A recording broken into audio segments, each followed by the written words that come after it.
Do you feel a shiver up your spine from fear? Yes, it's another story from the Nightshade diary. You know what that means. Check under the bed and make sure no one or nothing is there. Is the closet door securely shut? Then leave your disbelief behind. Amp up your imagination and hang on tight for another ride into terror and mystery. And like all good horror stories, just imagine it's a dark and stormy night. And remember, screaming like a little girl is permitted.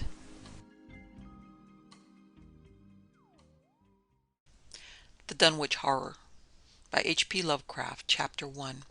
When a traveler in north-central Massachusetts takes the wrong fork at the junction of Aylesbury Pike, just beyond Dean's Corners, he comes upon a lonely and curious country. The ground gets higher, and the bare-bordered stone walls press closer and closer against the ruts of the dusty, curving road. The trees of the frequent forest belts seem too large, and the wild weeds, brambles, and grasses attain a luxuriance not often found in settled regions. At the same time, the planted fields appear singularly few and barren, while the sparsely scattered houses wear a surprisingly uniform aspect of age, squalor, and dilapidation. Without knowing why, one hesitates to ask directions from the gnarled, solitary figures spied now and then on crumbling doorsteps or on the sloping, rock-strewn meadows. Those figures are so silent and furtive that one feels somehow confronted by forbidden things, with which it would be better to have nothing to do. When a rise in the road brings the mountains in view above the deep woods, the feeling of strange uneasiness is increased. The summits are too rounded and symmetrical to give a sense of comfort and naturalness, and sometimes the sky silhouettes with especial clearness the queer circles of tall stone pillars with which most of them are crowned. Gorges and ravines of problematical depth intersect the way, and the crude wooden bridges always seem of dubious safety. When the road dips again, there are stretches of marshland that one instinctively dislikes, and indeed almost fears at evening, when unseen whippoorwills chatter, and the fireflies come out in abnormal profusion to dance to the raucous, creepily insistent rhythms of stridently piping bullfrogs. The thin, shining line of the Miskatonic's upper reaches has an oddly serpent-like fashion as it winds close to the feet of the domed hills among which it rises. As the hills draw nearer, one heeds their wooded sides more than their stone-crowned tops. Those sides loom up so darkly and precipitously that one wishes they would keep their distance, but there is no road by which to escape them. Across a covered bridge one sees a small village, huddled between the stream and the vertical slope of Round Mountain, and wonders at the cluster of rotting gambrel roofs, bespeaking an earlier architectural period than that of the neighboring region. It is not reassuring to see, on a closer glance, that most of the houses are deserted and falling to ruin, and that the broken steepled church now harbors the once slovenly mercantile establishment of the hamlet. One dreads to trust the tenebrous tunnel of the bridge, yet there is no way to avoid it. Once across it, it is hard to prevent the impression of a faint malign odor about the village street, as of the massed mold and decay of centuries. It is always a relief to get clear of the place, and to follow the narrow road around the base of the hills and across the level country beyond till it rejoins the Aylesbury Pike. Afterward one sometimes learns that one has been through Dunwich. Outsiders visit Dunwich as seldom as possible, and since a certain season of horror, all the signboards pointing towards it have been taken down. The scenery, judged by an ordinary aesthetic canon, is more than commonly beautiful. Yet there is no influx of artists or summer tourists. 2 centuries ago, when talk of witch blood, Satan worship, and strange forest presences was not laughed at, it was accustomed to give reasons for avoiding the locality. In our sensible age, since the Dunwich horror of 1928 was hushed up by those who had the town's and the world's welfare at heart, people shun it without knowing exactly why. Perhaps one reason, though it cannot apply to uninformed strangers, is that the natives are now repellently decadent, having gone far along that path of retrogression so common in many New England backwaters. They have come to form a race by themselves, with a well-defined mental and physical stigmata of degeneracy and inbreeding. The average of their intelligence is woefully low, while their annals reek of overt viciousness and of half-hidden murders, incests, and deeds of almost unnameable violence and perversity. The old gentry, representing the 2 or 3 omnivorous families which came from Salem in 1692, have kept somewhat above the general level of decay, though many branches are sunk into the sordid populace so deeply that only their names remain as a key to the origin they disgrace. Some of the Whateleys and bishops still send their eldest sons to Harvard and Miskatonic, though those sons seldom return to the moldering gambrel roofs under which they and their ancestors were born. No one, even those who have the facts concerning the recent horror, can say just what is the matter with Dunwich, though old legends speak of unhallowed rites and conclaves of the Indians, amidst which they called forbidden shapes of shadow out of the great rounded hills, and made wild orgiastic prayers that were answered by loud crackings and rumblings from the ground below. In 1747, the Reverend Abijah Hoadley, newly come to the Congregational Church at Dunwich Village, preached a memorable sermon on the close presence of Satan and his imps, in which he said, "It must be allowed that these blasphemies of an infernal train of demons are matters of too common knowledge to be denied. The cursed voices of Azazel and Buzarel, of Beelzebub and Belial, being heard now from underground by above a score of credible witnesses now living. I myself did not more than a fortnight ago catch a very plain discourse of evil powers in the hill behind my house, wherein there was a rattling and rolling, groaning and screeching, and hissing such as no things of this earth could raise up, and which must needs have come from those caves that only black magic can discover and only the devil unlock." Mr. Hoadley disappeared soon after delivering this sermon, but the text, printed in Springfield, is still extant. Noises in the hills continue to be reported from year to year, and still form a puzzle to geologists and physiographers.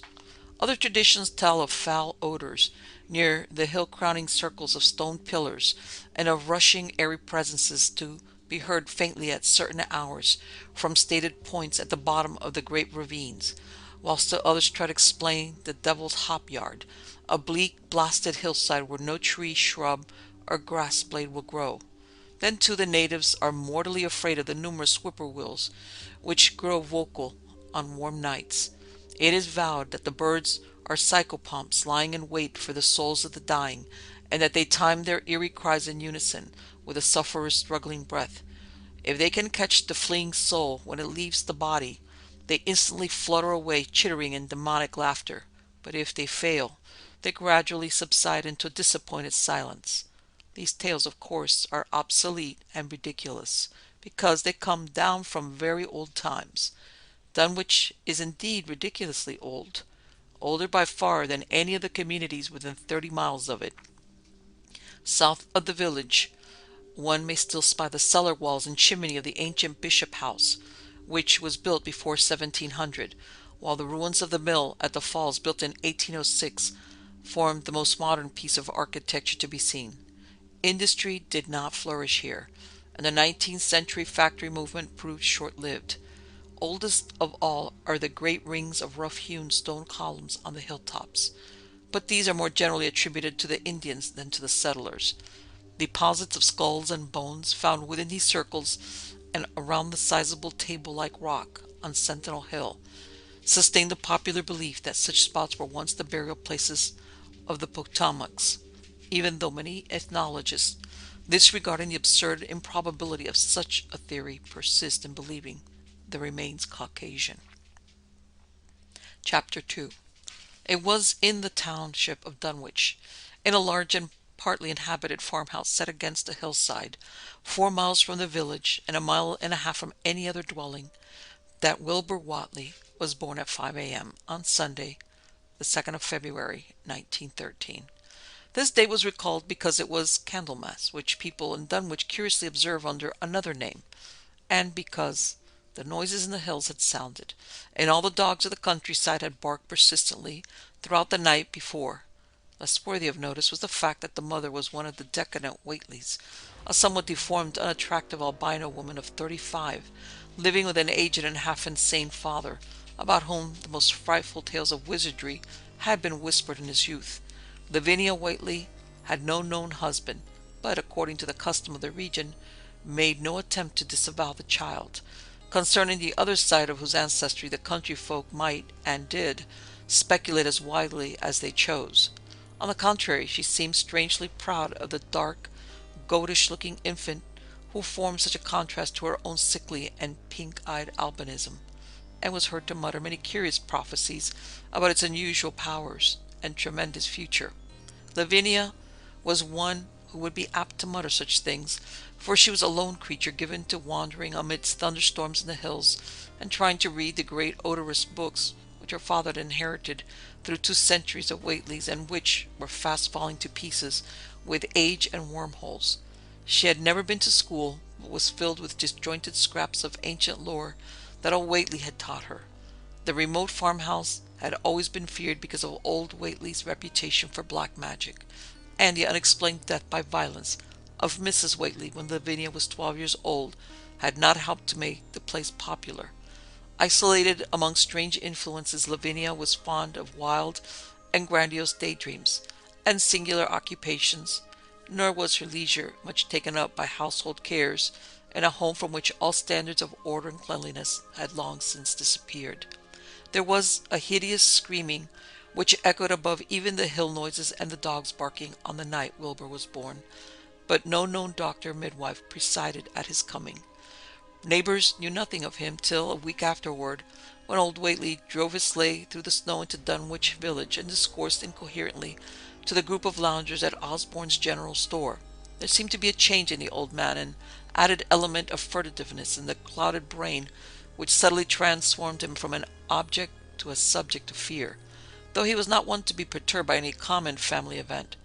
Amidst it all he showed some trace of the pride later noticed in his daughter, and what he said of the child's paternity was remembered by many of his hearers years afterward. "I don't care what folks think. If Lavinia's boy looked like his pa, he wouldn't look like nothing you expect. You needn't think the only folks is the folks hereabouts. Lavinia's read some and has seed some things the most of you only talk about. I could tell her man is as good a husband as you can find this side of Aylesbury. And if you knowed as much about the hills as I do, you wouldn't ask no better church wedding nor herd. Let me tell you something. Some day you folks will hear a child of Lavinia's a calling its father its name on the top of Sentinel Hill." The only person who saw Wilbur during the first month of his life were old Zechariah Whateley of the undecayed Whateleys and Earl Sawyer's common-law wife, Mamie Bishop. Mamie's visit was frankly one of curiosity, and her subsequent tales did justice to her observations. But Zechariah came to lead a pair of Alderney cows which old Whateley had bought of his son Curtis.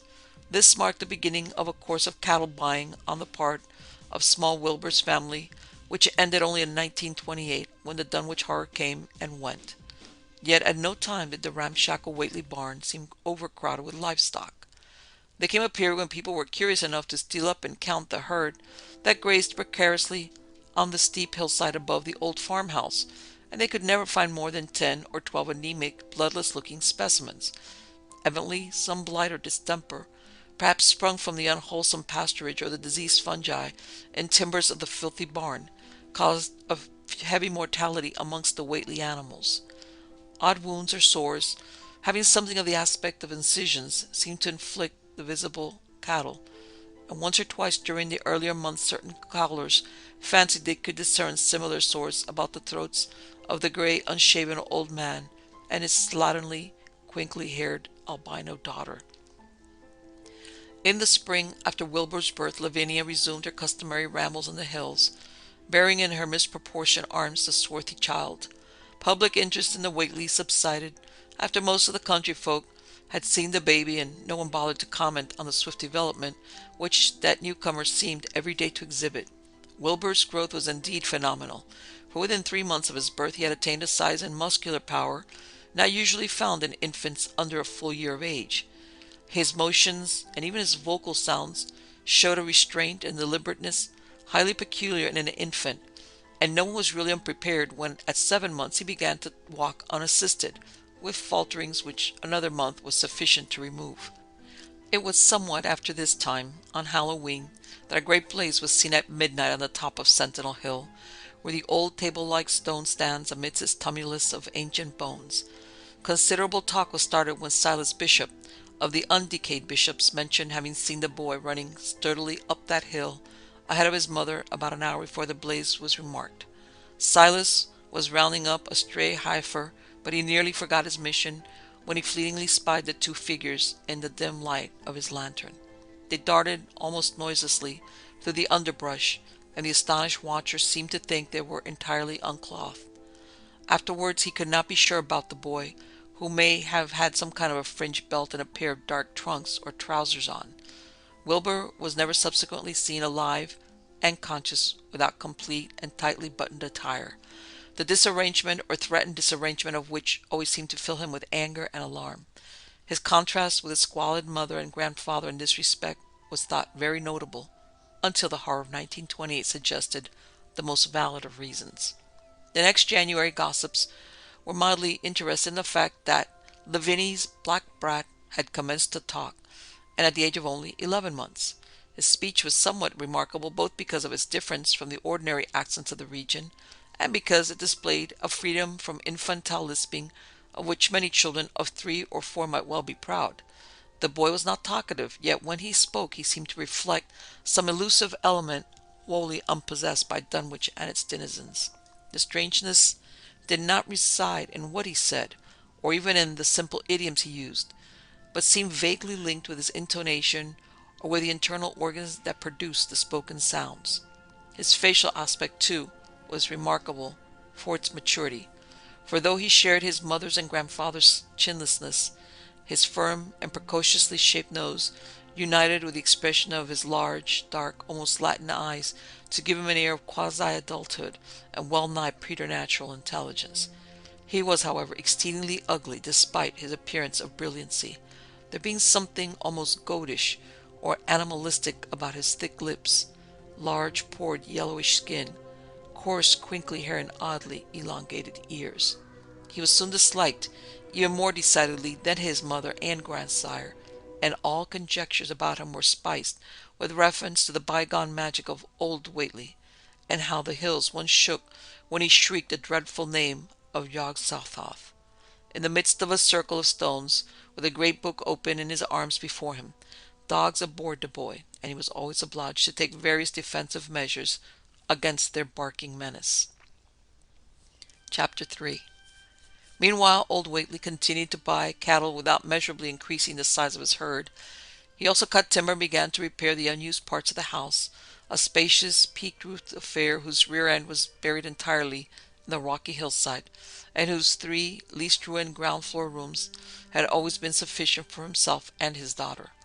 There must have been prodigious reserves of strength in the old man to enable him to accomplish so much hard labor, and though he still babbled dementedly at times, his carpentry seemed to show the effects of sound calculation. It had already begun as soon as Wilbur was born, when one of the many tool sheds had been put suddenly in order, clapboarded and fitted with a stout fresh lock. Now in restoring the abandoned upper story of the house, he was no less thorough craftsman. His mania showed itself only in his tight boarding up of all the windows in the reclaimed section, though many declared that it was a crazy thing to bother with the reclamation at all. Less explicable was his fitting up of another downstairs room for his new grandson, a room which several callers saw, though no one ever admitted to the closely boarded upper story. This chamber he lined with tall, firm shelving, along which he began to gradually arrange in apparently careful order all the rotting ancient books and parts of books which during his own day had been heaped promiscuously in odd corners of the various rooms. "I made some use of 'em," he would say, as he tried to mend a torn black-letter page with paste prepared on the rusty kitchen stove. "But the boy's fitting to make better use of 'em. He ought to have 'em as well, so as he can, for they're going to be all of his learning." When Wilbur was a year and 7 months old, in September of 1914, His size and accomplishments were almost alarming. He had grown as large as a child of 4 and was a fluent and incredibly intelligent talker. He ran freely about the fields and hills and accompanied his mother on all her wanderings. At home, he would pore diligently over the queer pictures and charts in his grandfather's books, while old Whately would instruct and catechize him through long, hushed afternoons. By this time, the restoration of the house was finished, and those who watched it wondered why one of the upper windows had been made into a solid plank door. It was a window in the rear of the east gable end, close against the hill, and no one could imagine why a cleated wooden runway was built up to it from the ground. About the period of this work's completion, people noticed that the old tool house, tightly locked and windowlessly clapboarded since Wilbur's birth, had been abandoned again. The door swung listlessly open, and when Earl Sawyer once stepped within after a cattle-selling call on old Whately, he was quite discomposed by the singular odor he encountered. Such a stench, he averred, as he had never before smelt in all his life, except near the Indian circles on the hills, and which could not come from anything sane or of this earth. But then the homes and sheds of Dunwich folks have never been remarkable for olfactory immaculateness. The following months were void of visible events, save that everyone swore to a slow but steady increase in the mysterious hill noises. On May Eve of 1915, there were tremors which even the Aylesbury people felt, while the following Halloween produced an underground rumbling queerly synchronized with bursts of flames, them witch Whately's doings, from the summit of Sentinel Hill. Wilbur was growing up uncannily, so he looked like a boy of 10 as he entered his 4th year. He read avidly by himself now, but talked much less than formerly. A settled taciturnity was absorbing him, and for the first time people began to speak specifically of the dawning look of evil in his goatish face. He would sometimes mutter in unfamiliar jargon, and chant in bizarre rhythms which chilled the listener with a sense of unexplainable terror. The aversion displayed towards him by dogs had now become a matter of wide remark, and he was obliged to carry a pistol in order to traverse the countryside in safety. His occasional use of the weapon did not enhance his popularity among the owner of canine guardians. The few callers at the house would often find Lavinia alone on the ground floor, while odd cries and footsteps resounded in the boarded-up second story. She would never tell what her father and the boy were doing up there, though once she turned pale and displayed an abnormal degree of fear when a jocose fish peddler tried the locked door leading to the stairway. That peddler told the store loungers at Dunwich village that he thought he heard a horse stamping on that floor above. The loungers reflected, thinking of the door and runway, and of the cattle that so swiftly disappeared. Then they shuddered as they recalled tales of old Whately's youth, and of the strange things that are called out of the earth when a bullock is sacrificed at the proper time to certain heathen gods. It had for some time been noticed that dogs had begun to hate and fear the whole Whately place as violently as they hated and feared young Wilbur personally. In 1917 the war came, and Squire Sawyer Whately, as chairman of the local draft board, had hard work finding a quota of young Dunwich men fit even to be sent to development camp. The government, alarmed at such signs of wholesale regional decadence, sent several officers and medical experts to investigate, conducting a survey which New England newspaper readers may still recall. It was the publicity attending this investigation which set reporters on the track of the Whateleys, and caused the Boston Globe and Arkham Advertiser to print flamboyant Sunday stories of young Wilbur's precociousness, old Whately's black magic in the shelves of strange books, the sealed second story of the ancient farmhouse, and the weirdness of the whole region and its hill noises. Wilbur was 4.5 then, and looked like a lad of 15. His lips and cheeks were fuzzy with a coarse dark down, and his voice had begun to break.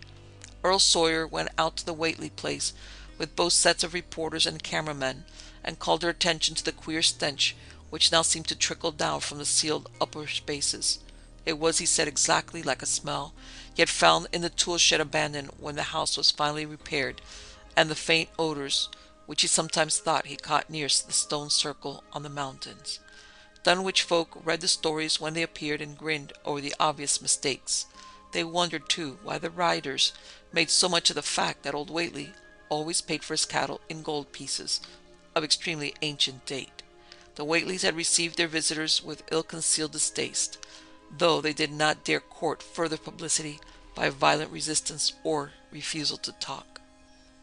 Chapter 4. For a decade, the annals of the Whateleys sink indistinguishably into the general life of a morbid community, used to their queer ways and hardened to their May Eve and All Hallows orgies. Twice a year they would light fires on the top of Sentinel Hill, at which times the mountain rumblings would recur with greater and greater violence, while at all seasons there were strange and portentous doings at the lonely farmhouse. In the course of time callers professed to hear sounds in the sealed upper story even when all the family were downstairs, and they wondered how swiftly or how lingeringly a cow or bullock was usually sacrificed. There was talk of a complaint to the Society for the Prevention of Cruelty to Animals, but nothing ever came of it, since Dunwich folks are never anxious to call the outside world's attention to themselves.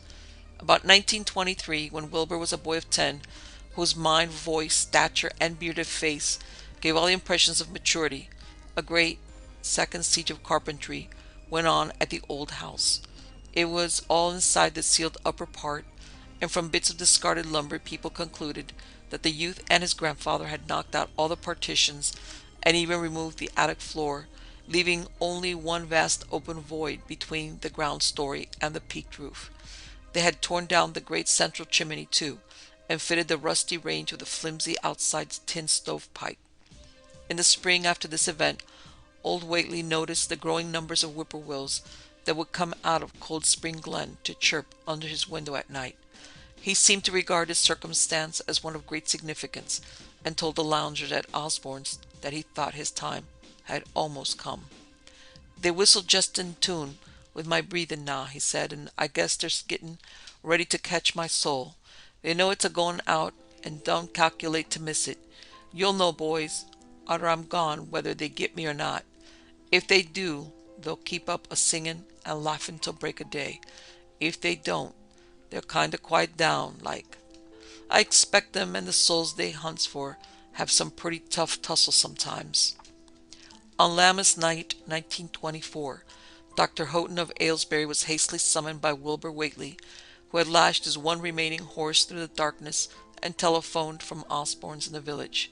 He found old Whately in a very grave state, with a cardiac action and stertorous breathing that told of an end not far off. The shapeless albino daughter and oddly bearded grandson stood by the bedside, while from the vacant abyss overhead there came a disquieting suggestion of rhythmical surging or lapping, as of waves on some level beach. The doctor, though, was chiefly disturbed by the chattering night birds outside, a seemingly limitless legion of whippoorwills that cried their endless message in repetitions timed diabolically to the wheezing gasps of the dying man. It was uncanny and unnatural. Too much, thought Dr. Houghton, like the whole of the region he had entered so reluctantly in response to the urgent call.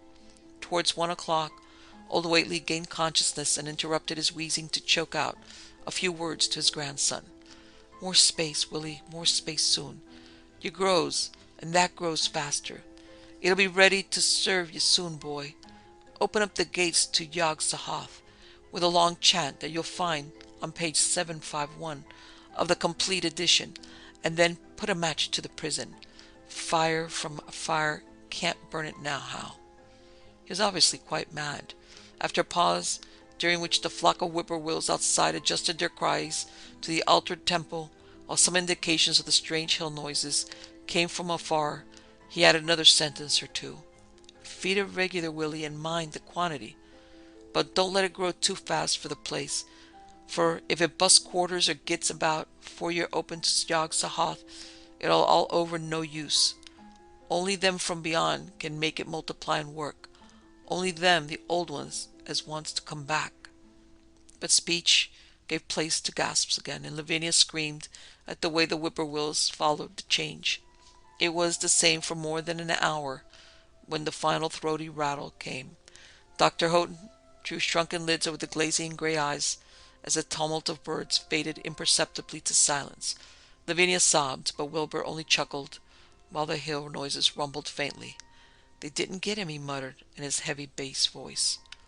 Wilbur was by this time a scholar of really tremendous erudition in his one-sided way, and was quietly known by correspondents to many librarians in distant places where rare and forbidden books of old days are kept.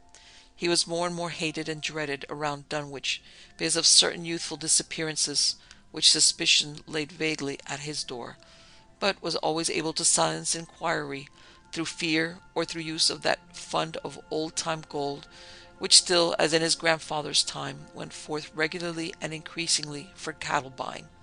He was now tremendously mature of aspect, and his height, having reached the normal adult limit, seemed inclined to wax beyond the figure. In 1925, when a scholarly correspondent from Miskatonic University called upon him one day and departed pale and puzzled, he was fully 6 3/4 feet tall.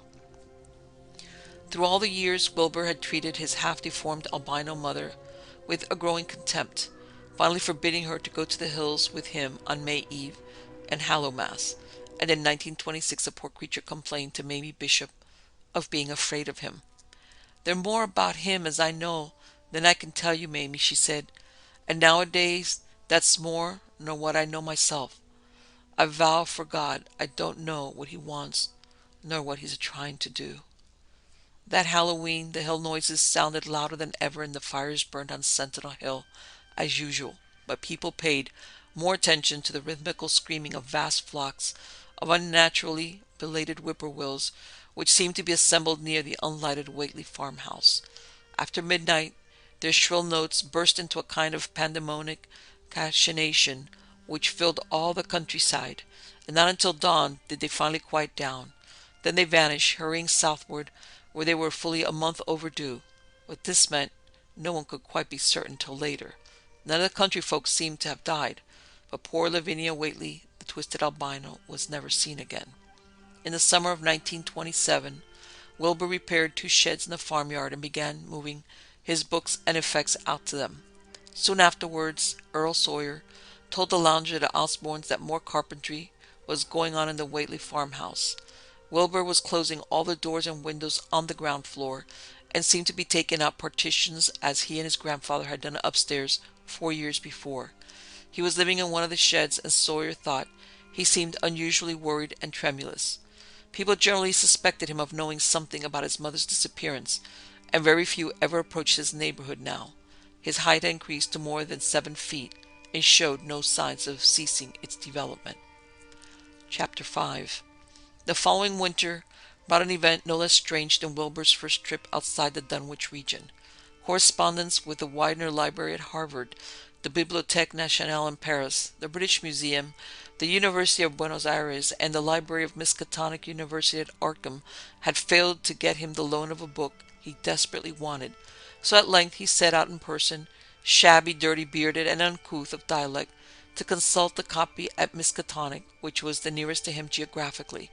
Almost 8 feet tall and carrying a cheap new valise from Osborne's general store, this dark and goatish gargoyle appeared one day in Arkham in quest of the dreaded volume kept under lock and key at the college library, the hideous Necronomicon of the mad Arab Abdul Azared, an Olus Romanius Latin version, as printed in Spain in the 17th century.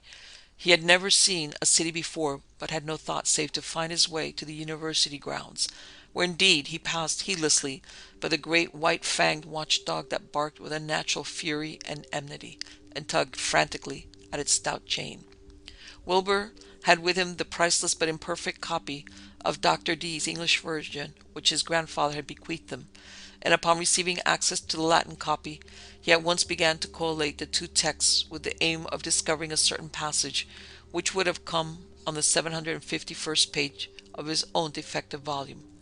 This much he could not civilly refrain from telling the librarian, the same erudite Henry Armitage, A.M. Miskatonic Ph.D. Princeton, little D. Johns Hopkins, who had once called at the farm and who now politely plied him with questions.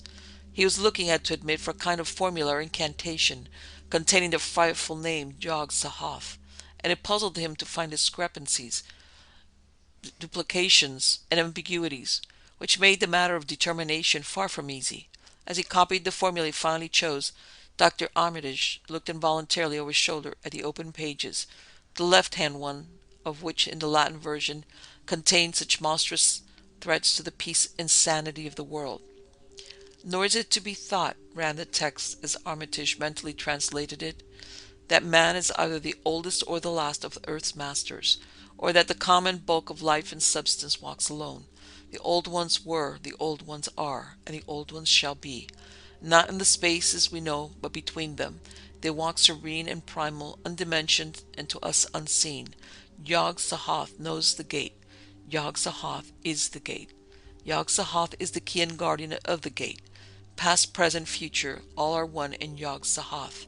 He knows where the old ones broke through of old, and where they shall break through again.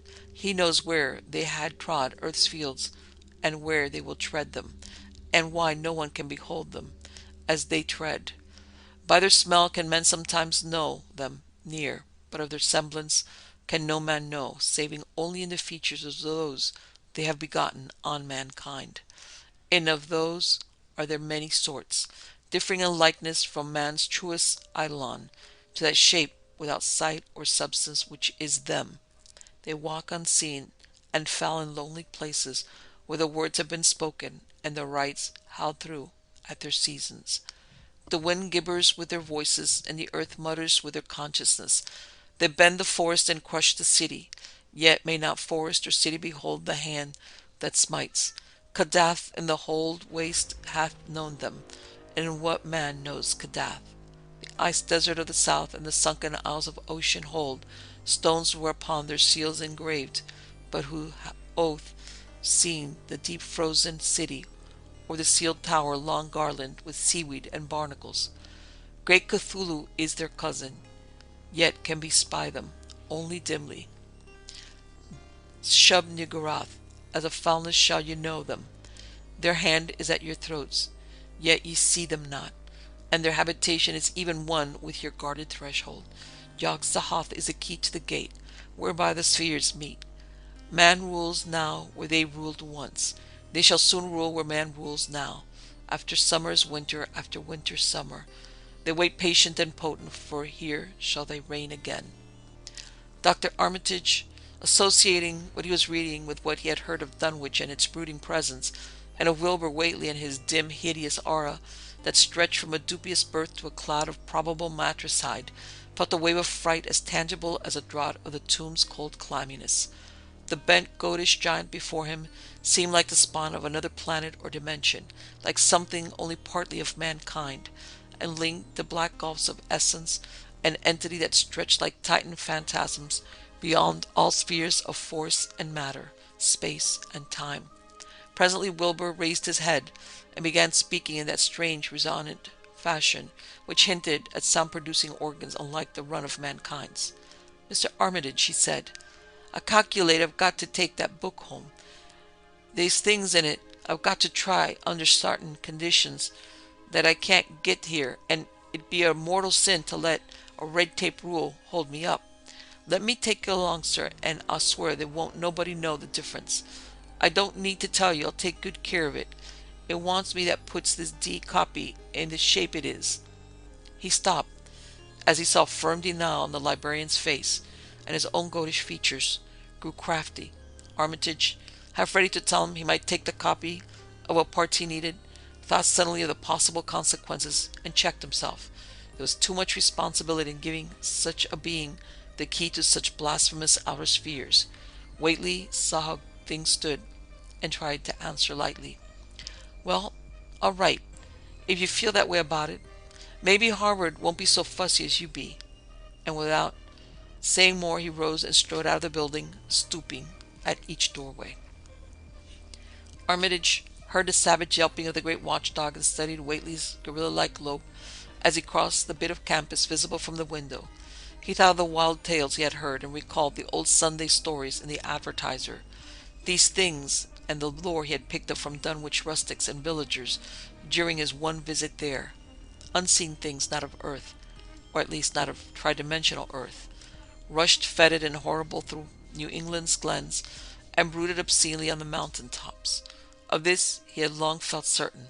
Now he seemed to sense the close presence of some terrible part of the intruding horror, and to glimpse a hellish advance in the black dominion of the ancient and once passive nightmare.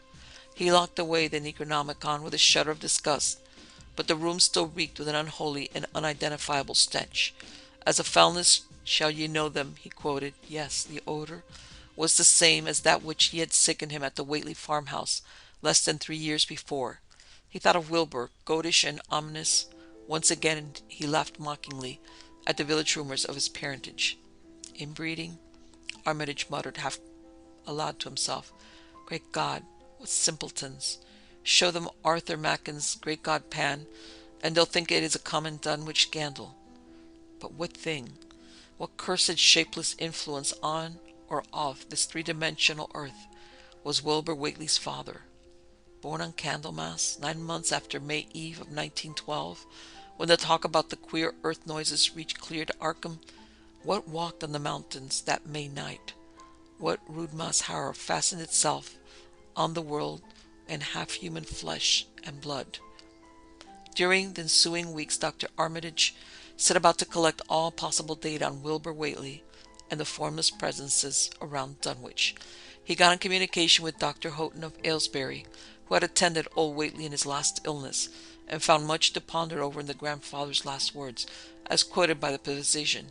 A visit to Dunwich village failed to bring out much that was new, but a close survey of the Necronomicon in those parts which Wilbur had sought so avidly seemed to supply new and terrible clues to the nature, methods, and desires of the strange evil so vaguely threatening this planet. Talks with several students of archaic lore in Boston, and letters to many others elsewhere, gave him a growing amazement which passed slowly through varied degrees of alarm to a state of really acute spiritual fear. As the summer drew on, he felt dimly that something ought to be done about the lurking terrors of the upper Miskatonic Valley, and about the monstrous being known to the human world as Wilbur Whately. Chapter 6. The Dunwich horror itself came between Lammas and the equinox in 1928, and Dr. Armitage was among those who witnessed its monstrous prologue. He had heard meanwhile of Whately's grotesque trip to Cambridge, and of his frantic efforts to borrow or copy from the Necronomicon at the Widener Library. Those efforts had been in vain, since Armitage had issued warnings of the keenest intensity to all librarians having charge of the dreaded volume. Wilbur had been shockingly nervous at Cambridge, anxious for the book, yet almost equally anxious to get home again, as if he feared the results of being away long. Early in August, the half-expected outcome developed, and in the small hours of the 3rd, Dr. Armitage was awakened suddenly by the wild, fierce cries of the savage watchdog on the college campus. Deep and terrible, the snarling, half-mad growls and barks continued, always in mounting volume, but with hideously significant pauses. Then there sprang out a scream from a wholly different throat, such a scream as roused half the sleepers of Arkham and haunted their dreams ever afterwards.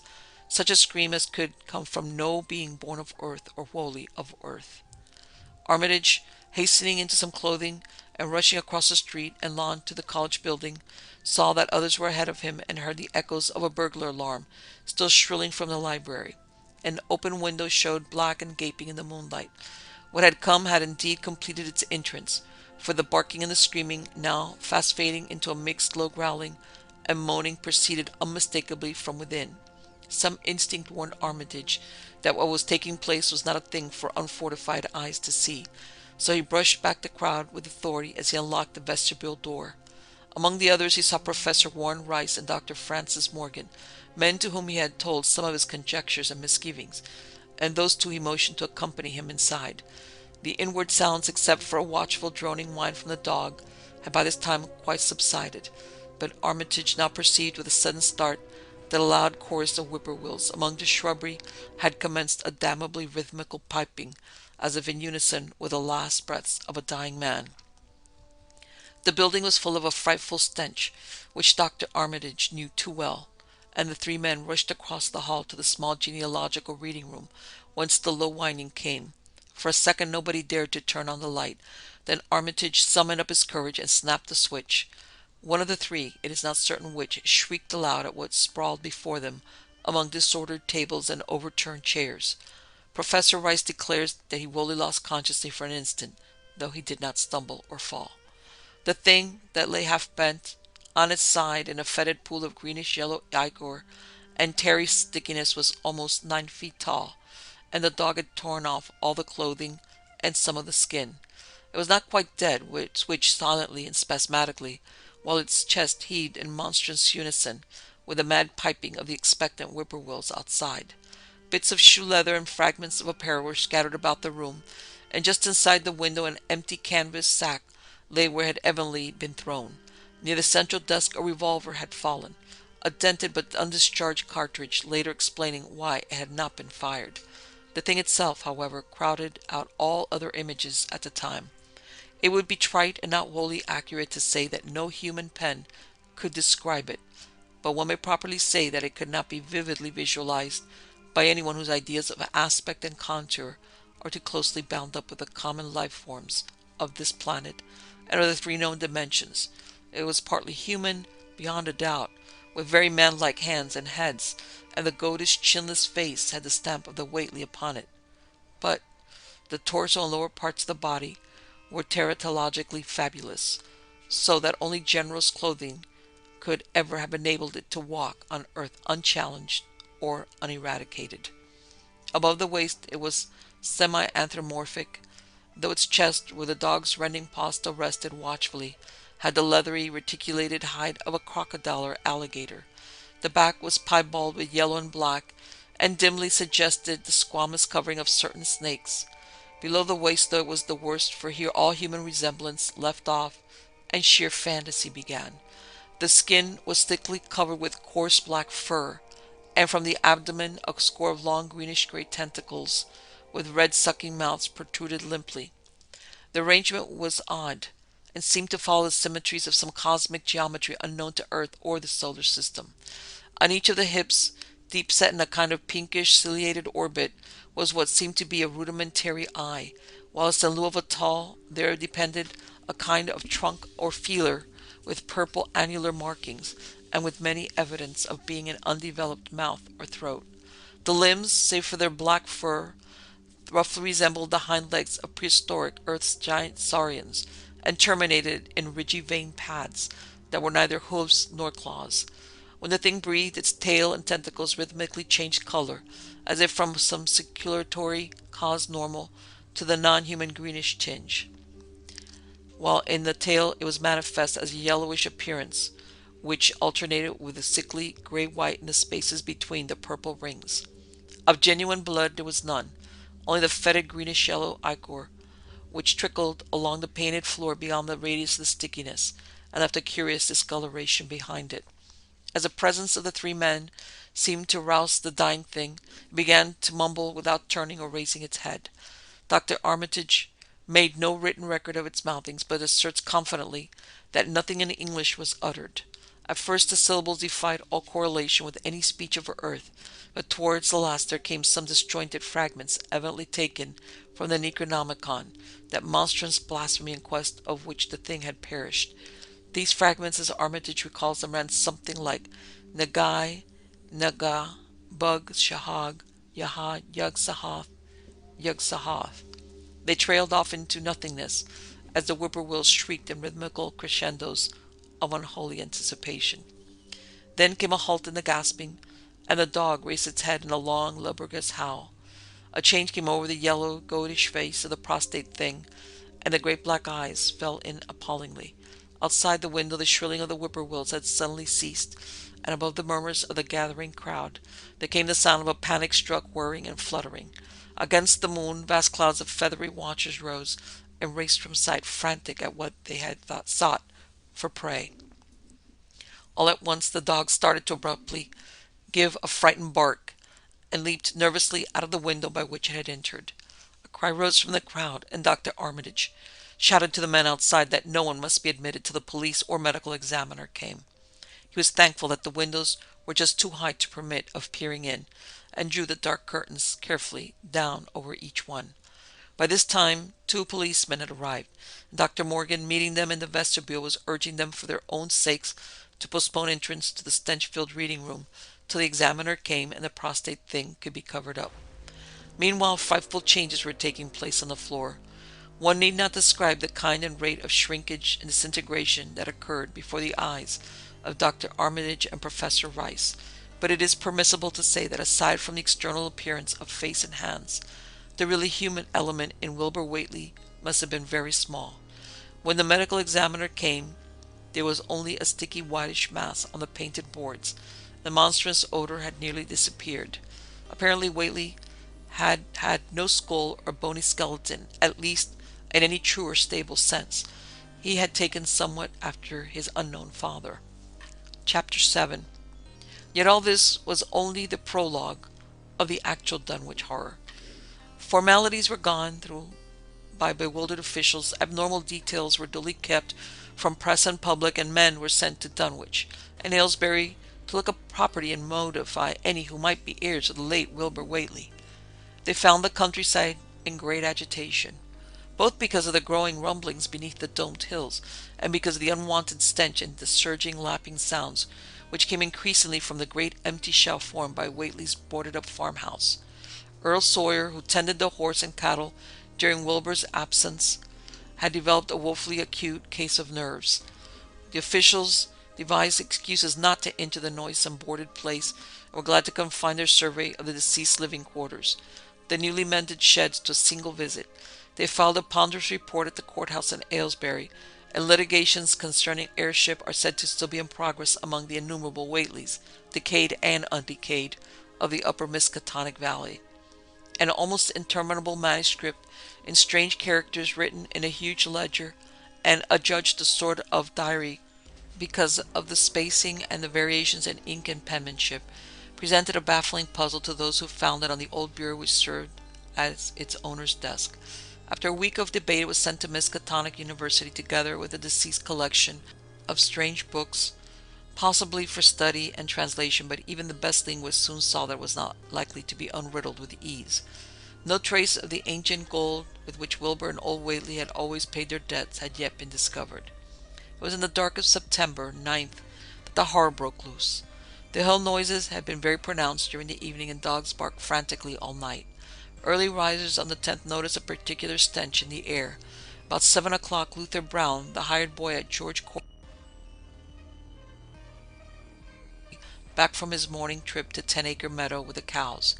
He was almost convulsed with fright as he stumbled into the kitchen, and in the yard outside the no less frightened herd were pawing and lowing pitifully. Having followed the boy back in the panic they shared with him, between gasps Luther tried to stammer out his tale to Mrs. Corey. "Up there in the root beyond the glen, Miss Corey. There's suthin' been there. It smells like thunder, and all the bushes and little trees is pushed back from the root, like there's a house been moved along it. And that ain't the worst, nuther. There's prints in the rud, Miss Corey, great rounded prints as big as barrel-heads, all sunk down deep like an elephant had been along, only there's a sight more'n 4 feet could make.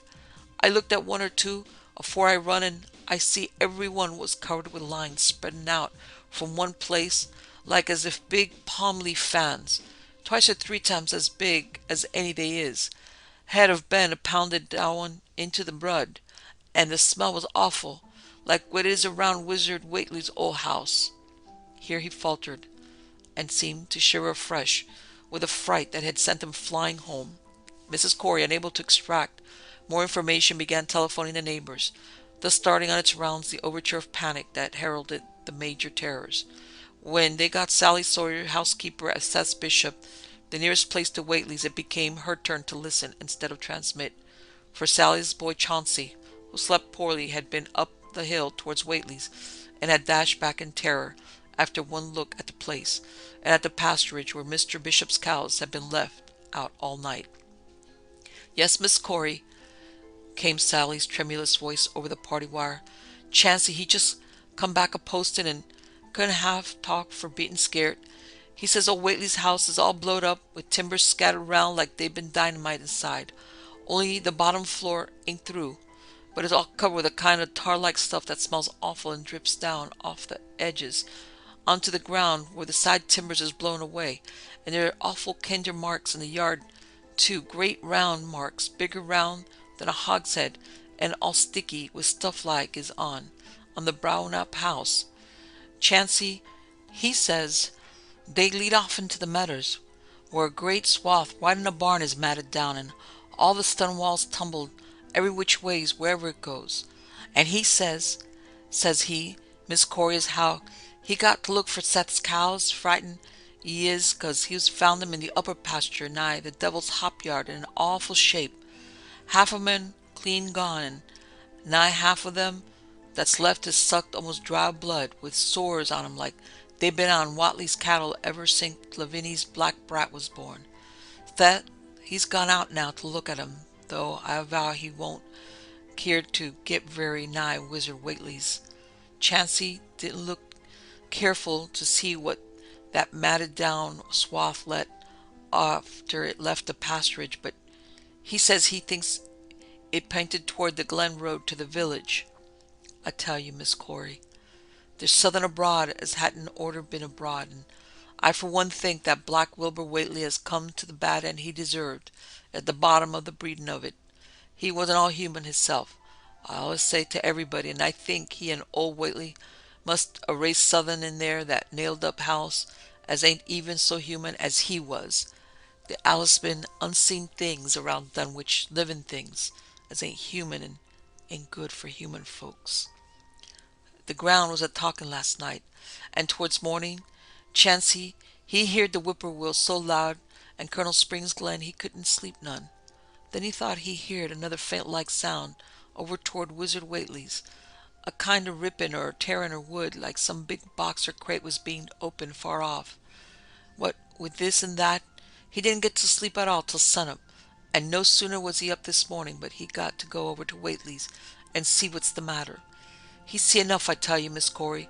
This don't mean no good, and I think as all the men folks ought to get up a party and do Southern. I know Southern awful's about, and feel my time is nigh, though only God knows what jest it is. Did your Luther take account, or where them big tracks led to? No? Well, Miss Corey, if they was on the Glen Road, this side of the Glen, and ain't got to your house yet, I calculate they must go into the Glen itself. They would do that. I allus says Colonel Spring's Glen ain't no healthy nor decent place. The whippoorwills and fireflies there never act like they was creators of God, and there's always a saying you can hear strange things a rushin' and a talkin' in the air down that if you stand in the right place atween the rock falls and Bear's Den. By that noon, fully 3/4 of the men and boys of Dunwich were trooping over the roads and meadows between the new-made Whately ruins and Cold Springs Glen, examining in horror the vast monstrous prints, the maimed bishop cattle, the strange noisome wreck of the farmhouse, and the bruised, matted vegetation of the fields and roadside. Whatever had burst loose upon the world had assuredly gone down into the great sinister ravine, for all the trees on the banks were bent and broken, and a great avenue had been gouged in the precipice-hanging underbrush. It was as though a house, launched by an avalanche, had slid down through the tangled growths of the almost vertical slope. From below no sound came, but only a distant, undefinable fetor. It is not to be wondered at that the men preferred to stay on the edge and argue, rather than descend and heard the unknown cyclopean horror in its lair. 3 dogs that were with the party had barked furiously at first, but seemed cowed and reluctant when near the glen. Someone telephoned the news to the Aylesbury Transcript, but the editor, accustomed to wild tales from Dunwich, did no more than concoct a humorous paragraph about it, an item soon afterward reproduced by the Associated Press. That night everyone went home, and every house and barn was barricaded as stoutly as possible. Needless to say, no cattle were allowed to remain in open pasturage. About 2 in the morning, a frightful stench and the savage barking of the dogs awakened the household at Elmer Fry's on the eastern edge of Cold Springs Glen, and all agreed that they could hear a sort of muffled swishing or lapping sound from somewhere outside. Mrs. Fry proposed telephoning the neighbors, and Elmer was about to agree when the noise of splintering wood burst in upon their deliberations. It came apparently from the barn. It was quickly followed by hideous screaming and stamping amongst the cattle. The dogs slavered and crouched close to the feet of the fear-numbed family. Fry lit a lantern through force of habit, but knew it would be death to go out into that black farmyard. The children and the women folk whimpered, kept from screaming by some obscure vestigial instinct of defense, which told them their lives depended on silence. At last the noise of the cattle subsided to pitiful moaning, and a great snapping, crashing, crackling ensued. The Frys, huddled together in the sitting-room, did not dare to move until the last echoes died away far down in Cold Spring Glen. Then, amidst the dismal moans from the stable and the demonic piping of the late whippoorwills in the glen, Selina Fry tottered to the telephone and spread what news she could of the second phase of the horror. The next day all the countryside was in a panic, and cowed, uncommunicative groups came and went where the fiendish thing had occurred. Two titan swaths of destruction stretched from the glen to the Fry farmyard. Monstrous prints covered the bare patches of ground, and one side of the old red barn had completely caved in. Of the cattle, only a quarter could be found and identified. Some of these were in curious fragments, and all that survived had to be shot. Earl Sawyer suggested that help be asked from Aylesbury or Arkham, but others maintained it would be of no use. Old Zebulon Whately, of a branch that hovered about halfway between soundness and decadence, made darkly wild suggestions about rites that ought to be practiced on the hilltops. He came of a line where tradition ran strong, and his memories of chantings in the great stone circles were not altogether connected with Wilbur and his grandfather. Darkness fell upon a stricken countryside, too passive to organize for real defense. In a few cases, closely related families would band together and watch in the gloom under one roof, but in general there was only a repetition of the barricading of the night before and a futile, ineffective gesture of loading muskets and setting pitchforks handily about. Nothing, however, occurred except some hill noises, and when the day came, there were many who hoped that the new horror had gone as swiftly as it had come. There were even bold souls who proposed an offensive expedition down in the glen, though they did not venture to set an actual example to the still reluctant majority. When night came again, the barricading was repeated, though there was less huddling together of families. In the morning, both the Fry and the Seth Bishop households reported excitement among the dogs and vague sound stenches from afar, while early explorers noted with horror a fresh set of the monstrous tracks in the road skirting Sentinel Hill. As before, the sides of the road showed a bruising indicative of the blasphemously stupendous bulk of the horror, while the conformation of the tracks seemed to argue a passage in two directions, as if the moving mountain had come from Cold Spring Glen and returned to it along the same path. At the base of the hill, a 30-foot swath of crushed shrubbery saplings led steeply upward, and the seekers gasped when they saw that even the most perpendicular places did not deflect the inexorable trail. Whatever the horror was, it could scale a sheer stony cliff of almost complete verticality, and as the investigators climbed around to the hill's summit by safer routes, they saw that the trail ended, or rather, reversed, there. It was here that the Whateleys used to build their hellish fires and chant their hellish rituals by the table-like stone on May Eve and Hallowmass. Now that every stone formed the center of a vast space, thrashed around by the mountainous horror, while upon its slightly concave surface was a thick and fetid deposit of the same tarry stickiness observed on the floor of the ruined Whately farmhouse. When the horror escaped, men looked at one another and muttered. Then they looked down the hill. Apparently the horror had descended by a route much the same as that of its ascent. To speculate was futile. Reason, logic, and normal ideas of motivation stood confounded. Only old Zebulon, who was not with the group, could have done justice to the situation or suggested a plausible explanation. Thursday night began much like the others, but it ended less happily. The whippoorwills in the glen had screamed with such unusual persistence that many could not sleep, and about 3 a.m. all the party telephones rang tremulously. Those who took down their receivers heard a fright-mad voice shriek out, "Help! Oh my God!" and some thought a crashing sound followed the breaking off of the exclamation.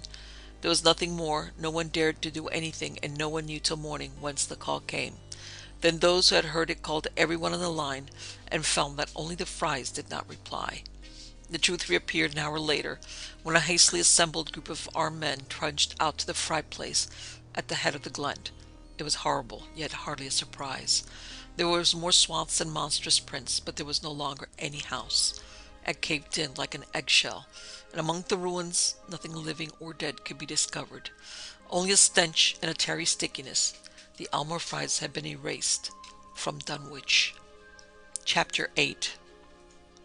In the meantime, a quieter, yet even more spiritually poignant phase of the horror had been blackly unwinding itself behind the closed door of a shelf-lined room in Arkham.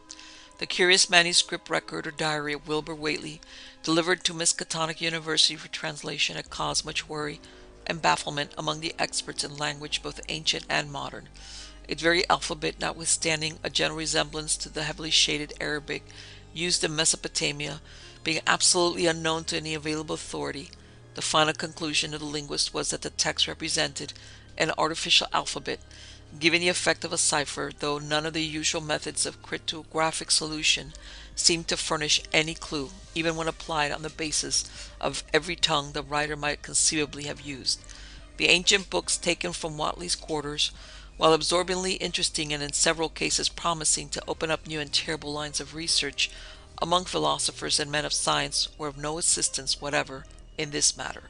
One of them, a heavy tome with an iron clasp, was in another unknown alphabet, this one of a very different cast and resembling Sanskrit more than anything else. The old ledger was at length given wholly onto the charge of Dr. Armitage, both because of his peculiar interest in the Whately matter and because of his widely linguistic learning and skill in the mystical formula of antiquity and the Middle Ages. Armitage had an idea that the alphabet might be something esoterically used by certain forbidden cults, which have come down from old times and which have inherited many forms and traditions from the wizards of the Saracenic world. That question, however, he did not deem vital, since it would be unnecessary to know the origin of the symbols if, as he suspected, they were used as a cipher in modern language. It was his belief that, considering the great amount of text involved, the writer would scarcely have wished the trouble of using another speech than his own, save perhaps in certain special formula and incantations. Accordingly, he attacked the manuscript with the preliminary assumption that the bulk of it was in English. Dr. Armitage knew from the repeated failures of his colleagues that the riddle was a deep and complex one, and that no simple mode of solution could merit even a trial. All through late August he fortified himself with the mass lore of cartography, drawing upon the fullest resources of his own library and waiting night after night amidst the arcana of the Trimethius Polygraphia, Giambattista's Porta de Furtivis Literarum Notis, de Vigner's Traits de Chiffres, Falconer's Cryptomenesis Patefacta, Davies and Thickness's 18th century treatises, and such modern authorities as Blair, Van Martin, and Kluber's script itself, and in time became convinced that he had to deal with one of those subtlest and most ingenious of cryptograms, on which many separate lists of corresponding letters are arranged like the multiplication table, and the message built upon with arbitrary keywords known only to the initiated. The older authorities seemed rather more helpful than the newer ones, and Armitage concluded that the code of the manuscript was one of great antiquity, no doubt handed down through a long line of mystical experimenters. Several times he seemed near daylight, only to be set back by some unforeseen obstacle. Then as September approached, the clouds began to clear. Certain letters, as used in certain parts of the manuscript, emerged definitely and unmistakably, and it became obvious that the text was indeed in English. On the evening of September 2nd, the last major barrier gave way, and Dr. Armitage read for the first time a continuous passage of Wilbur Whately's Annals. It was in truth a diary, as all had thought, and it was crouched in a style clearly showing the mixed occult erudition and general illiteracy of the strange being who wrote it. Almost the first long passage that Armitage deciphered, an entry dated November 26, 1916, proved highly startling and disquieting. It was written, he remembered, by a child of 3½ who looked like a lad of 12 or 13. Today learned the Aklo for the Sahath, it ran, which did not like it being answerable from the hill and not from the air. That upstairs more ahead of me than I had thought it would be, and is not like to have much earth brain. Shot Elam Hutchinson's colleague Jack when he went to bite me, and Elam says he would kill me if he dashed. I guess he won't. Grandfather kept me saying the dough formula last night, and I think I saw the inner city at the 2 magnetic poles. I shall go to those poles when the earth is cleared off, if I can break through with the do-na formula when I commit it.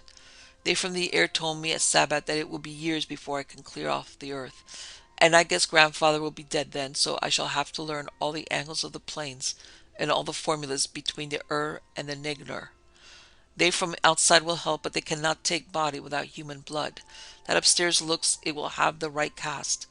I can see it a little when I make the Voorish sign, or blow the powder of Ivengazi at it. It is near like them, as May Eve on the hill. The other face may wear off some. I wonder how I shall look when the earth is cleared, and there are no earth beings on it. He that came with the Aklo-Sahath said, I may be transfigured there, much being of outside to work on. Morning found Dr. Armitage in a cold sweat of terror and a frenzy of wakeful concentration. He had not left the manuscript all night, but sat at his table under the electric light, turning page after page, with shaking hands as fast as he could decipher the cryptic text. He had nervously telephoned his wife he would not be home, and when she brought him a breakfast from the house he could scarcely dispose of a mouthful. All that day he read on, now and then halted maddeningly as a reapplication of the complex key became necessary. Lunch and dinner were brought him, but he only ate the smallest fraction of either. Towards the middle of the next night he doused off in his chair, but soon woke out of a tangle of nightmares, almost as hideous as the truths and menaces to man's existence that he had uncovered. On the morning of September 4th, Professor Rice and Dr. Morgan insisted on seeing him for a while, and he parted trembling and ashen gray. That evening he went to bed, but slept only fitfully. Wednesday, the next day, he was back at the manuscript and began to take copious notes both from the current sections and from those he had already deciphered. In the small hours of that night he slept a little in his easy chair in his office, but was at the manuscript again before dawn. Some time before noon his physician, Dr. Hartwell, called to see him and insisted that he cease work. He refused, intimating that it was of the most vital importance for him to complete the reading of the diary and promising an explanation in due course of time. That evening, just as twilight fell, he finished his terrible procedure and sank back exhausted. His wife, bringing his dinner, found him in a half-comatose state, but he was conscious enough to warn her off with a sharp cry when he saw her eyes wander towards the notes he had taken. Weakly rising, he gathered up the scribbled papers and sealed them all in a great envelope, which he immediately placed in his inside coat pocket. He had sufficient strength to get home, but was so clearly in need of medical aid that Dr. Hartwell was summoned at once. As the doctor put him to bed, he could only mutter over and over again, "But what in God's name can we do?" Dr. Armitage slept, but was partly delirious the next day. He made no explanations to Hartwell, but in his calmer moments spoke of the imperative need of a long conference with Rice and Morgan. His wilder wanderings were very startling indeed, including frantic appeals that something in a boarded-up farmhouse be destroyed, and fantastic references to some plan for the expiration of the entire human race and all animal and vegetable life from the earth by some terrible elder race of beings from another dimension. He would shout that the world was in danger, since the elder things wished to strip it and drag it away from the solar system and cosmos of matter into some other plane or phase of entity from which it all had once fallen. Ventilations of eons ago. At another time he would call for the dreaded Necronomicon and the Demolatria of Ramachus, in which he seemed hopeful of finding some formula to check the peril he conjured up. Stop them, he would shout. Those Whateleys mean to let them in, and the worst of all is left. Tell Rice and Morgan we must do something. It's a blind business, but I know how to make the powder. It hasn't been fed since the 2nd of August, when Wilbur came here to his death, and at that rate... But Armitage had a sound physique despite his 73 years, and slept off his disorder that night without developing any real fever. He woke last Friday, cleared of head, though sober, with a gnawing fear and tremendous sense of responsibility. Saturday afternoon he felt able to go over to the library and summon Rice and Morgan for a conference, and the rest of that day and evening the three men tortured their brains in the wildest speculation and the most desperate debate. Strange and terrible books were drawn vominously from the stacked shelves, and from secure places of storage, and diagrams and formula were copied with feverish haste and in bewildering abundance. Of skepticism there was none. All three had seen the body of Wilbur Whately as it lay on the floor in a room of that very building, and after that not one of them could feel even slightly inclined to treat the diary as a madman's raving. Opinions were divided as to notifying the Massachusetts State Police, and the negative finally won. There were things involved which simply could not be believed by those who had not seen a sample, as indeed was made clear during certain subsequent investigations. Late at night the conference disbanded without having developed a definite plan, but all day Sunday Armitage was busy comparing formula and mixing chemicals obtained from the college laboratory. The more he reflected on the hellish diary, the more he was inclined to doubt the efficacy of any material agent in stamping out the entity which Wilbur Whately had left behind him. The earth-threatening entity which, unknown to him, was to burst forth in a few hours and become the memorable Dunwich horror. Monday was a repetition of Sunday with Dr. Armitage, for the task in hand required an infinity of research and experiment.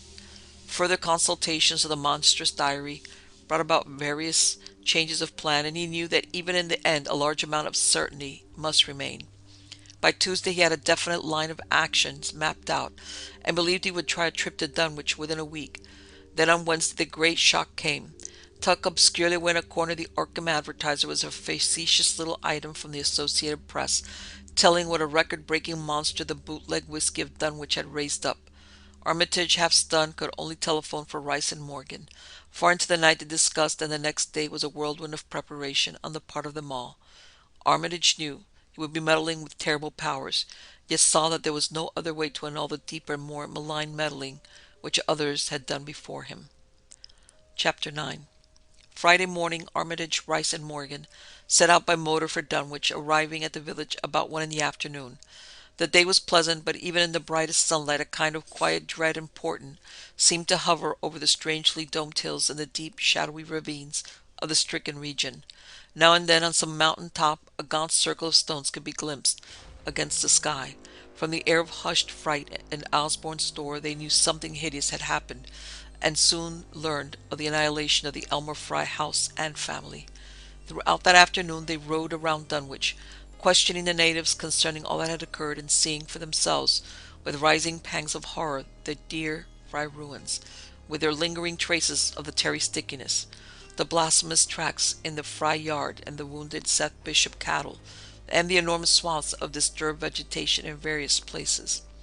The trail up and down Sentinel Hill seemed to Armitage of almost cataclysmic significance, and he looked long at the sinister altar-like stone on the summit.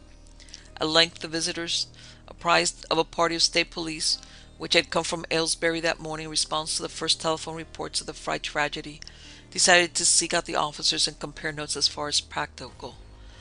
That, however, they found more easily planned than performed, since no sign of the party could be found in any direction. There had been 5 of them in a car, but now the car stood empty near the ruins in the Fry yard. The natives, all of whom had talked with the policeman, seemed at first as perplexed as Armitage and his companions. Then old Sam Hutchins thought of something and turned pale, nudging Fred Farr and pointing to the dank, deep hollow that yawned close by. "God," he gasped, "I tell him not to go down into that glen, and I never thought nobody'd do it with them tracks and that smell and the whippoorwills a-screeching down there in the dark o' noonday." A cold shudder ran through natives and visitors alike, and every ear seemed strained in a kind of instinctive unconscious listening. Armitage, now that he had actually come upon the horror in its monstrous work, trembled with the responsibility he felt to be his. Night would soon fall, and it was then that the mountainous blasphemy lumbered upon its eldritch course. Negotium perambulans in tenebris. The old librarian rehearsed the formula he had memorized and clutched the paper containing the alternative one he had not memorized. He saw that his electric flashlight was in working order. Rice beside him took from a valise a metal sprayer of the sort used in combating insects, while Morgan uncased the big game rifle on which he relied despite his colleague's warnings that no material weapon would be of help. Armitage, having read the hideous diary, knew painfully well what kind of a manifestation to expect, but did not add to the fright of the Dunwich people by giving any hint or clues. He hoped that it might be conquered without any revelation to the world of the monstrous thing it had escaped. As the shadows gathered, the natives commenced to disperse homeward, anxious to bar themselves indoors despite the present evidence that all human locks and bolts were useless before a force that could bend trees and crush houses when it chose. They shook their heads as the visitors planned to stand guard at the Fry ruins near the glen, and as they left had little expectancy of ever seeing the watchers again. There were rumblings under the hills that night, and the whippoorwills piped threateningly. Once in a while a wind sweeping up out of Cold Springs Glen would bring a touch of ineffable fetor to the heavy night air, such a fetor as all 3 of the watchers had smelled once before, when they stood above a dying thing that had passed for 15 years and a half as a human being. But the looked-for terror did not reappear. Whatever was down there in the glen was biding its time, and Armitage told his colleagues it would be suicidal to try to attack it in the dark. Morning came wanly, and the night round ceased. It was a grey, bleak day, with now and then a drizzle of rain, and heavier cloud seemed to be piling themselves up beyond the hills to the northwest. The men from Arkham decided what to do. Seeking shelter from the increasing rainfall beneath one of the few undestroyed Fry outbuildings, they debated the wisdom of waiting or of taking the aggressive and going down into the glen in quest of their nameless monstrous quarry. The downpour waxed in heaviness, and distant peals of thunder sounded from far horizons. Sheet lightning shimmered, and then a forky bolt flashed near at hand, as if descending into the accursed glen itself. The sky grew very dark, and the watchers hoped that the storm would prove a short, sharp one, followed by clear weather. It was still gruesomely dark when, not much over an hour later, a confused babble of voices sounded down the road.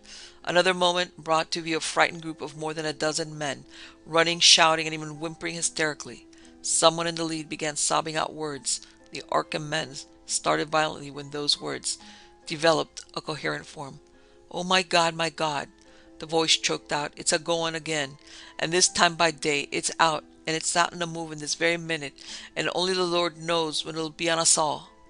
The speaker panted into silence, but another took up his message. "Nine an hour ago, Zeb Whately heard the phone a-ringin', and it was Miss Corey, George's wife, that lives down by the junction.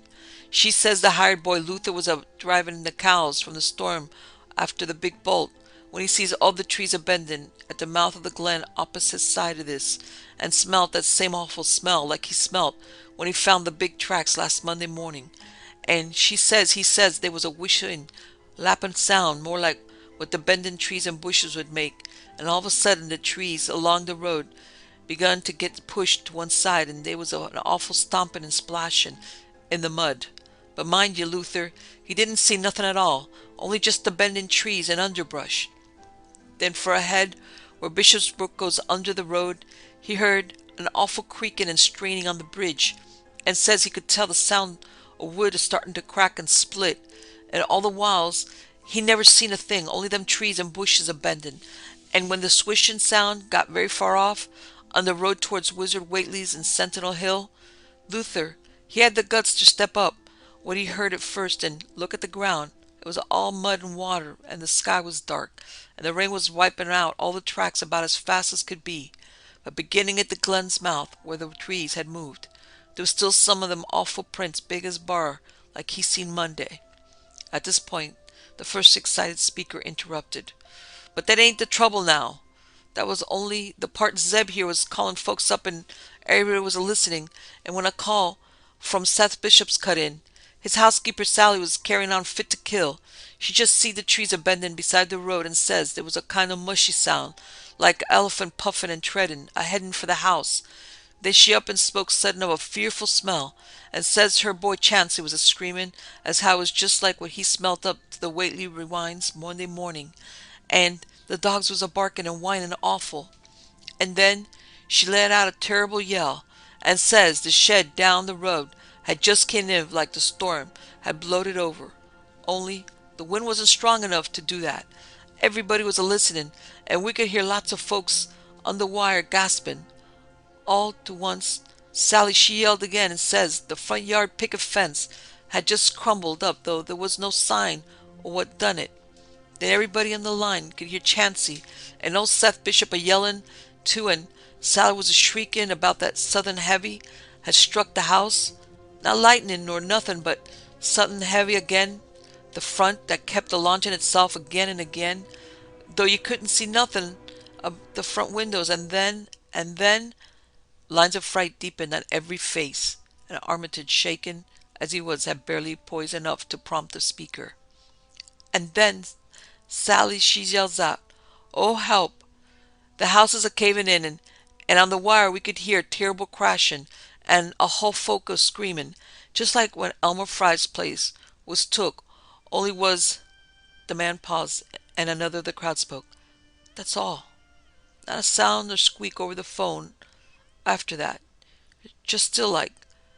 We that heard it got out Fords and wagons and rounded up as many able-bodied menfolks as we could get at Corey's place, and come up here to see what you thought best to do. Now but what I think it's the Lord's judgment for our iniquities that no mortal kin ever set aside." Armitage saw that the time for positive action had come, and spoke decisively to the faltering group of frightened rustics. "We must follow it, boys. He made his voice as reassuring as possible. "I believe there's a chance of putting it out of business. You men know that those Whiteleys were wizards. Well, this thing is a thing of wizardry and must be put down by the same means. I've seen Wilbur Whately's diary and read some of the strange old books he used to read, and I think I know the right kind of spell to recite to make the thing fade away. Of course, one can't be sure, but we can always take a chance. It's invisible. I knew it would be, but there's powder in this long-distance sprayer that might make it show up for a second. Later on we'll try it. It's a frightful thing to have alive, but it isn't as bad as what Wilbur would have let in if he'd lived longer. You'll never know what the world escaped. Now we've only this one thing to fight, and it can't multiply. It can, though, do a lot of harm, so we mustn't hesitate to rid the community of it. We must follow it, and the way to begin is to go to the place that has just been wrecked. Let somebody lead the way. I don't know your roads very well, but I've an idea there might be a shorter cut across lots. How about it?" The men shuffled about a moment, and then Earl Sawyer spoke, softly pointing with a grimy finger through the steadily lessening rain. "I guess you can get to Seth Bishop's quickest by cutting across the lower meadow and here wading the brook at the low place and climbing through Carrier's Mowing and the timber lot beyond. That comes out in the upper road, mighty nigh Seth's, a little to the other side." Armitage, with Rice and Morgan, started to walk in the direction indicated, and almost of the natives followed closely.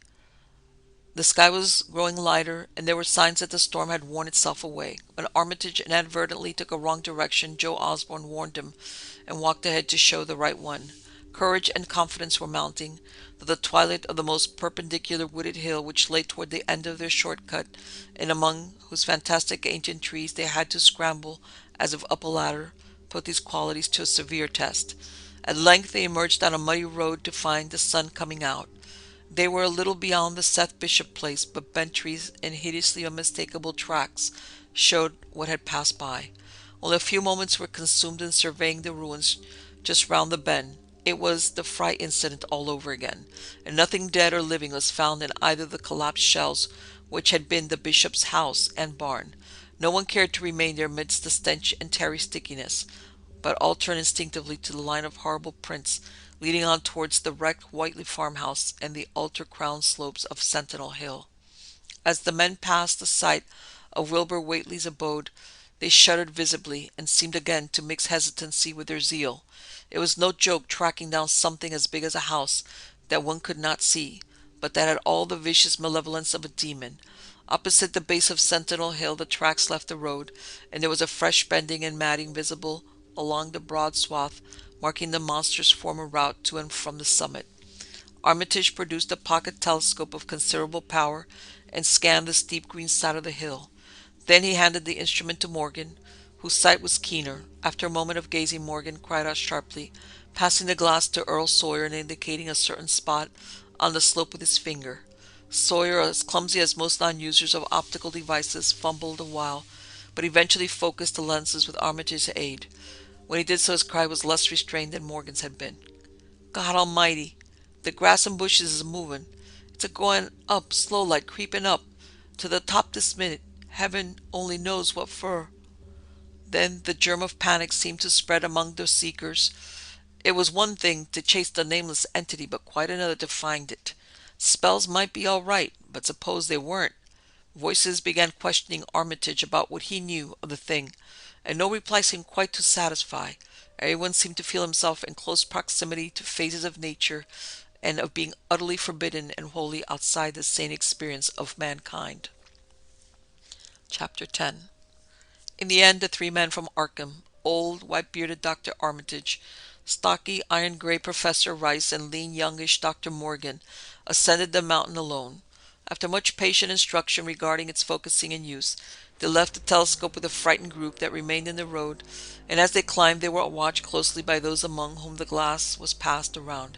It was hard going, and Armitage had to be helped more than once. High above the toiling group, the great swath trembled as its hellish maker passed with snail-like deliberateness. Then it was obvious that the pursuers were gaining. Curtis Whately, of the Undecayed branch, was holding the telescope when the Arkham party detoured radically from the swath. He told the crowd that the men were evidently trying to get to a subordinate peak which overlooked a swath at a point considerably ahead of where the shrubbery was now bending. This indeed proved to be true, and the party were seen to gain the minor elevation only a short time after the invisible blasphemy had passed it. Then Wesley Corey, who had taken the glass, cried out that Armitage was adjusting the sprayer which Rice held, and that something must be about to happen. The crowd stirred uneasily, recalling that his sprayer was expected to give the unseen horror a moment of visibility. Two or three men shut their eyes, but Curtis Whately snatched back the telescope and strained his vision to the utmost. He saw that Rice, from the party's point of advantage above and behind the entity, had an excellent chance of spreading the potent powder with marvelous effect. Those without the telescope saw only an instant's flash of gray cloud, a cloud about the size of a moderately large building, near the top of the mountain. Curtis, who held the instrument, dropped it with a piercing shriek into the ankle-deep mud of the road. He reeled and would have crumbled to the ground had not two or three others seized and steadied him. All he could do was moan half inaudibly, "Oh, oh, great God, that..." There was a pandemonium of questioning, and only Henry Wheeler thought to rescue the fallen telescope and wipe it clean of mud. Curtis was past all coherence, and even isolated replies were almost too much for him. "Bigger'n a barn, all made of squirm and ropes. Whole thing's sort of shaped like a hen's egg, bigger'n anything with dozens of legs like hogsheads that half shut up when they step. Nothing solid about it, all like jelly and made of separate wriggling ropes pushed close together. Great bulging eyes all over it, 10 or 20 mouths or trunks a-sticking out all along the sides, big as stovepipes, and all a-tossing and opening and shutting, all gray with kind of blue or purple rings, and God, it haven't that half face on top." This final memory, whatever it was, proved too much for poor Curtis, and he collapsed completely before he could say more. Fred Farr and Will Hutchins carried him to the roadside and laid him on the damp grass. Henry Wheeler, trembling, turned the rescued telescope on the mountain to see what he might. Though the lenses were discernible, three tiny figures apparently running towards the summit as fast as the steep incline allowed. Only these, nothing more. Then everyone noticed a strangely unseasonable noise in the deep valley behind, and even in the underbrush of Sentinel Hill itself. It was the piping of unnumbered whippoorwills, and in their short chorus there seemed to lurk a note of tense and evil expectancy. Earl Sawyer now took the telescope and reported the three figures as standing on the topmost ridge, virtually level with the altar stone, but at a considerable distance from it. One figure, he said, seemed to be raising its hands above its head at rhythmic intervals, and as Sawyer mentioned the circumstance, the crowd seemed to hear a faint, half-musical sound from the distance, as if a loud chant were accompanying the gestures. The weird silhouette on that remote peak must have been a spectacle of infinite grotesqueness and impressiveness, but no observer was in a mood for aesthetic appreciation. "I guess he's saying the spell," whispered Wheeler, as he snatched back the telescope. The whippoorwills were piping wildly, in a singularly curious irregular rhythm, quite unlike that of the visible ritual. Suddenly the sunshine seemed to lessen without the intervention of any discernible cloud. It was a very peculiar phenomenon, and was plainly marked by all. A rumbling sound seemed brewing beneath the hill, mixed strangely with a concordant rumbling which clearly came from the sky. Lightning flashed aloft, and the wondering crowd looked in vain for the portents of storm. The chanting of the men from Arkham now became unmistakable, and Wheeler saw through the glass that they were all raising their arms in a rhythmic incantation. From some farmhouse far away came the frantic barking of dogs.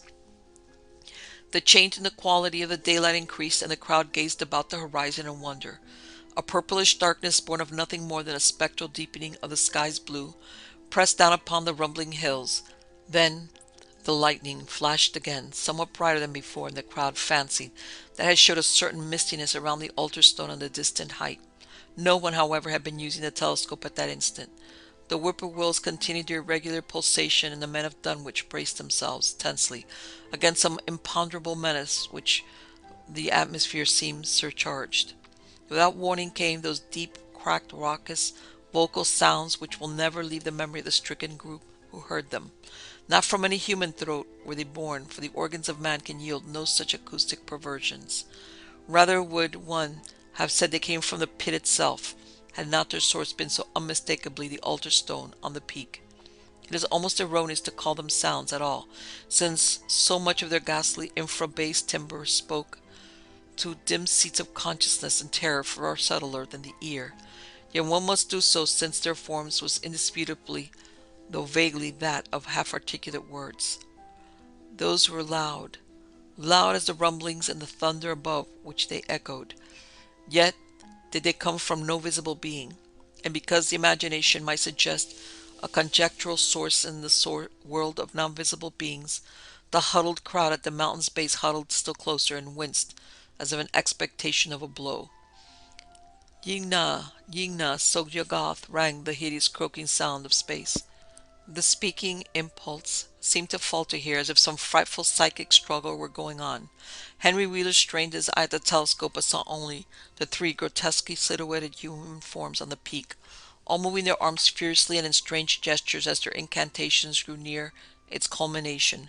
From what black wells of acrotonic fear feeling, from what unplumbed gulfs of extra-cosmic consciousness or obscure long-latent heredity, where those half-articulate thunder-croakings drawn. Presently they began to gather renewed force and coherence as they grew in stark, utter, ultimate frenzy. "Help! Help! Father! Father! Yog-Sothoth!" But that was all. The pallid group in the road, still reeling at the indisputably English syllables that had poured thickly and thunderously down from the frantic vacancy beside that shockingly altar stone, were never to hear such syllables again. Instead, they jumped violently at the terrific report which seemed to rend the hills, the deafening cataclysmic peal whose source, be it inner earth or sky, no hearer was ever able to place. A single lightning bolt shot from the purple zenith to the altar stone, and a great tidal wave of viewless force and indescribable stench swept down from the hill to all the countryside. Trees, grass, and underbrush were whipped into a fury, and the frightened crowd at the mountain's base, weakened by the lethal fetter that seemed about to asphyxiate them, were almost hurled off their feet. Dogs howled from the distance, green grass and foliage wilted to a curious sickly yellow-gray, and over field and forest were scattered the bodies of dead whippoorwills. The stench left quickly, but the vegetation never came right again. To this day there is something queer and unholy about the growths on and around that fearsome hill. Curtis Whately was only just regaining consciousness when the Arkham men came slowly down the mountain, and the beams of a sunlight once more brilliant and untainted. They were grave and quiet, and seemed shaken by memories and reflections even more terrible than those which had reduced the group of natives to a state of crowd quivering. In reply to a jumble of questions, they only shook their heads and reaffirmed one vital fact. "The thing has gone forever," Armitage said. "It has been split up into what it was originally made of and can never exist again. It was an impossibility in a normal world. Only the least fraction was really matter in any sense we know. It was like its father, and most of it has gone back to him in some vague realm of dimension outside our material universe, some vague abyss out of which only the most accursed rites of human blasphemy could ever have called him for a moment on the hills." There was a brief silence, and in that pause the scattered senses of poor Curtis Whately began to knit back into a sort of continuity, so that he put his hands to his head with a moan. Memory seemed to pick itself up where it had left off, and the horror of the sight that had prostrated him burst in upon him again. Oh, oh my God, that half face on top of it, that face with the red eyes and crinkly albino hair and no chin, like the Whateleys. It was the octopus, centipede, spider kind of thing, but there was a half-shaped man's face on top of it, and it looked like Wizard Whately's, only it was yards and yards across. He paused, exhausted, as the whole group of natives stared in a bewilderment not quite crystallized into fresh terror. Only old Zebulon Whately, who wonderingly remembered ancient things, but who had been silent heretofore, spoke aloud. "15 years gone," he rambled. "I heerd old Whately say as how some day we'd hear a child of Lavinies a-callin' its father's name on top of Sentinel Hill." But Joe Osborne interrupted him to question the Arkham men anew. "What was it anyhow? Anyhow did young Wizard Whately call it out in the air it come from?" Armitage chose his words very carefully. "It was, well, It was mostly a kind of force that doesn't belong in our part of space, a kind of force that acts and grows and shapes itself by other laws than those of our sort of nature. We have no business calling in such things from outside, and only very wicked people and very wicked cults ever try to.